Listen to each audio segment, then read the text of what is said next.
गया, लेकिन जिंदगी वैसी नहीं रही जैसी उसने सोची थी। वो आखिरकार दरवाजे के हैंडल बेचने का काम करने लगा। हाँ, दरवाजे के हैंडल। हर दिन वही पुराना बोरिंग काम। उसे लगने लगा कि उसकी जिंदगी धीरे धीरे बेकार हो रही है। फिर एक दिन अकेले खाना खाते वक्त उसे बचपन का वो भूला हुआ सपना याद आया। दिल में नई आग के साथ उसने माइंड में वापस जाने का फैसला किया। इस बार कोई भी उसे नहीं रोक सकता था और सचमुच वो वहां पहुंच गया। भले ही वो बूढ़ा आदमी अभी भी था, स्टीव ने हार नहीं मानी और पागलों की तरह खोदना शुरू कर दिया, जैसे वो सारा खोया हुआ समय वापस पाना चाहता हो। तभी उसे दो अजीब चीजें मिली, एक क्रिस्टल क्यूब और दूसरी क्रिएशन क्यूब। जब उसने उन्हें जोड़ा, धमाका हुआ और एक जादुई जगह का दरवाजा खुल गया। ओवरवर्ल्ड, एक ऐसी दुनिया जहां कुछ भी मुमकिन था। उसने एक गुलाबी भेड़ भी देखी। उसकी ऊन से उसने 3 शानदार घर बनाए और अपने सपनों का आर्किटेक्ट बन गया। अपनी सैर के दौरान स्टीव की मुलाकात ई के जंगली भेड़िए से हुई, जिसने पहले उसे खाने की कोशिश की, लेकिन एक रसीली फीवर बोन से उसने उस जानवर को पाल लिया और उसका नाम रखा डेनिस। उस पल से वो दोनों गहरे दोस्त बन गए। साथ में उन्होंने कमाल की चीजें बनाई, दुनिया को अपने तरीके से ढाला और जल्द ही सारे जानवर उनके साथ शांति से रहने लगे। समय बीतता गया, वो बनाते रहे, नई जगहें देखते रहे, नई चीजें खोजते रहे। फिर एक दिन स्टीव को कुछ पुरानी खंडहर मिले। वहां अंदर एकदम सही जगह पर रखा हुआ एक संदूक था। उस संदूक में एक नया पोर्टल था। ये पोर्टल अंडरवर्ल्ड की ओर जाता था, जिसे नेदर कहते हैं। एक अंधेरी टेढ़ी मेढ़ी दुनिया जहां क्रिएटिविटी नाम की कोई चीज नहीं थी। ये जगह पिगलिन्स से भरी थी, लालची बेरहम पिग जैसे जीव, और ये सब एक ताकतवर जादूगरनी मलगोशा के लिए काम करते थे। ये पिग विच बचपन में मुश्किल हालात की वजह से बुरी बन गई थी। वो डांसर बनना चाहती थी, लेकिन उसके अपने लोगों ने उसका मजाक उड़ाया, यहाँ तक कि उसके पिता ने उसे घर से निकाल दिया, उसे शर्मिंदगी कहा। तब से वो सिर्फ नफरत के सहारे जी रही थी। मलगोशा को क्रिएशन क्यूब चाहिए था। वो इसे लेकर सारी दुनिया पर राज करना चाहती थी, लेकिन स्टीव, जो चालाक और बहादुर था, और भी लेकर भाग निकला।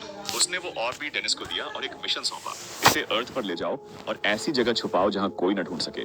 डेनिस ने ये कर दिखाया। उसने दुनिया पार की और उस सबसे ताकतवर आर्टिफैक्ट को स्टीव के वाटर बेड के नीचे छुपा दिया। फेंकने की गजब की स्किल थी, इतनी सटीक कि उसे ट्रैश मैन का नाम मिला।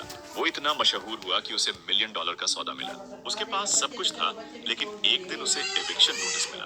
बस किस्मत ने उसे ऊंचाइयों से सीधे नीचे गिरा दिया। अब गैरेट पूरी तरह कंगाल हो चुका था। तो हाँ, गैरेट, जो अब टूट चुका था और वापसी की आस में था, एक लोकल ऑक्शन में गया, उम्मीद में कि उसे कुछ ऐसा मिले जो वो बेचकर पैसे कमा सके। वहां के एक स्टाफ ने उसे एक पुराने आर्टिफैक्ट के बारे में बताया, जो बहुत कीमती था। उत्सुक होकर गैरेट ने कहा कि अगर वो उसे सस्ता देंगे और उसे और अच्छे से देखने देंगे, तो वो इसे खरीदने के बारे में सोचेगा। नीलामी शुरू होती है और थोड़ी सी बोली की जंग के बाद गैरेट उस रहस्यमयी चीज को $900 में ले लेता है, ये वादा करके कि वो 6 महीने में पैसे चुकाएगा। लेकिन जब उसने डिब्बा खोला तो पूरी तरह निराशा हुई। डिब्बा बिल्कुल खाली लग रहा था। गुस्से में उसे लगा कि उसे ठग लिया गया। उसने डिब्बे का ढक्कन जोर से बंद कर दिया। उसे नहीं पता था कि क्रिएशन क्यूब उसी में था, बिल्कुल सामने छुपा हुआ। निराशा में अंधा होकर उसने ध्यान ही नहीं दिया। पास में खड़ा कोई शख्स, जो उसकी शिकायत सुन रहा था कि वो पूरी तरह कंगाल है, ने कहा कि शायद अब उसे ऐसी संदिग्ध नीलामियों में खजाना ढूंढना बंद कर देना चाहिए।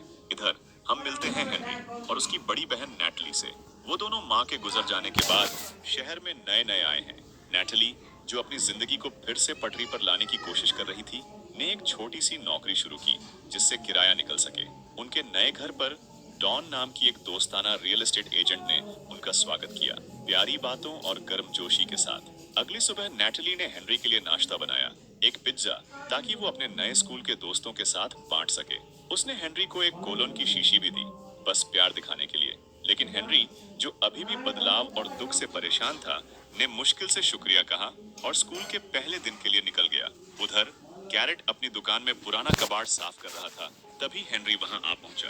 बच्चा, जो उत्सुक था, ने गैरेट को एक पिज्जा का टुकड़ा ऑफर किया, बदले में कुछ सलाह मांगते हुए। गैरेट, जो खुद को लाइफ के गेम का सेल्समैन कहता था, ने मजाक में कहा कि उसकी सलाह की कीमत $50 प्रति घंटा है।